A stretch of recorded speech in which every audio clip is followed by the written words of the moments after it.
Welcome to Chapter 4. In this chapter, we're going to talk about the various ways to think about cities, in particular, 3 ways to think about cities that I find significant in the literature.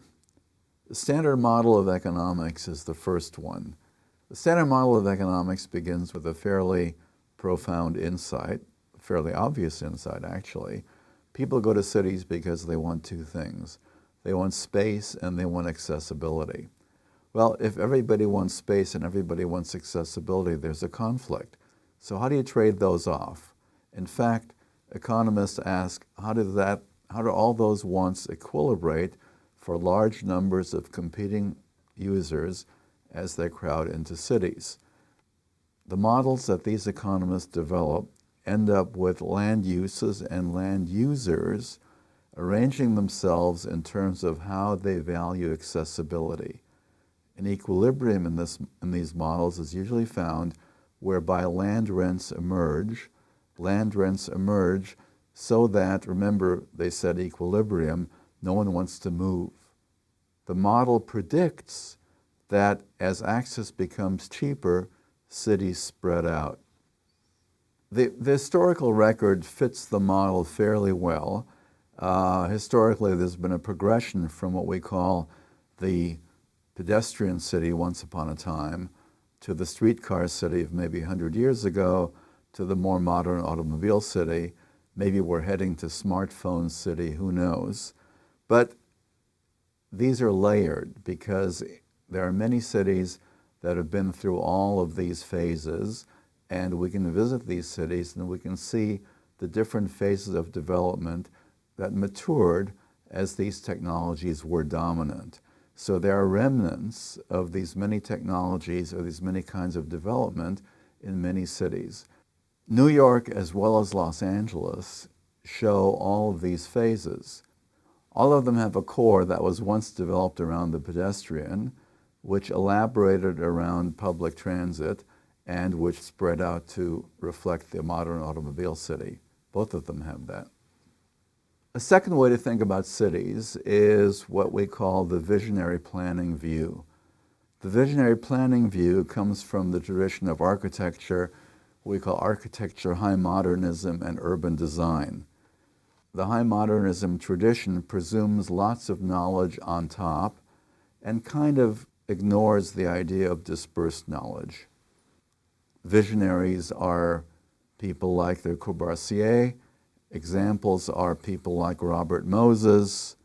The garden city idea, smart growth designs are examples that come out of that tradition.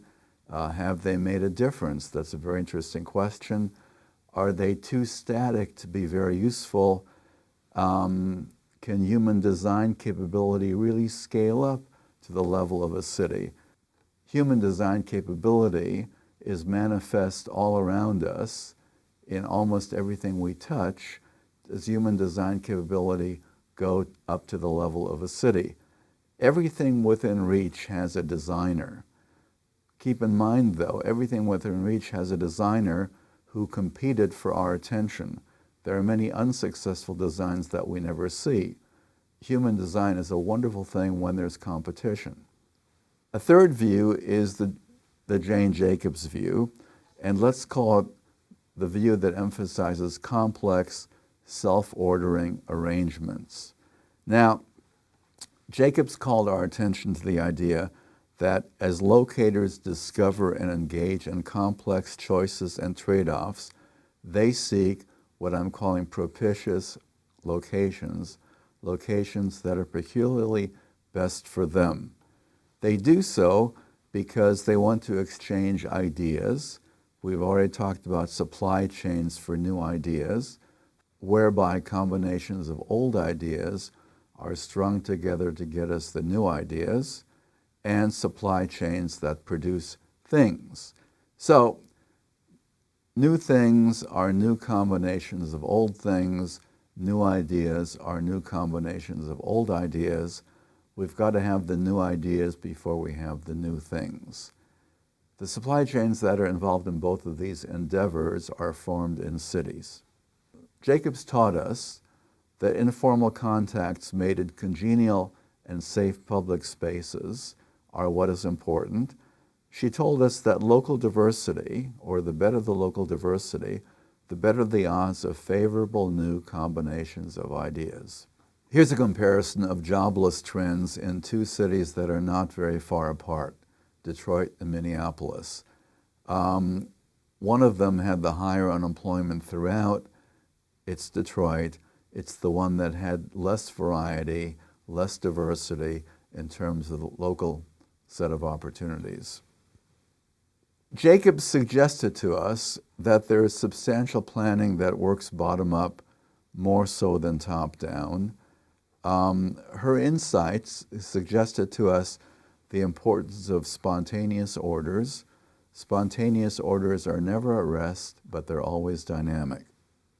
Jane Jacobs gets the credit for calling attention to the real complexity that's involved in cities. People in cities want opportunities for lives, for their private lives as well as for their social lives. People want both of these. People seek what we're calling propitious spatial arrangements that accommodate all this. There are many opportunities in large cities. Some of them are nearby in the neighborhood, some are not nearby. We look for a place and a network whereby we take advantage of each in doses that work best for us.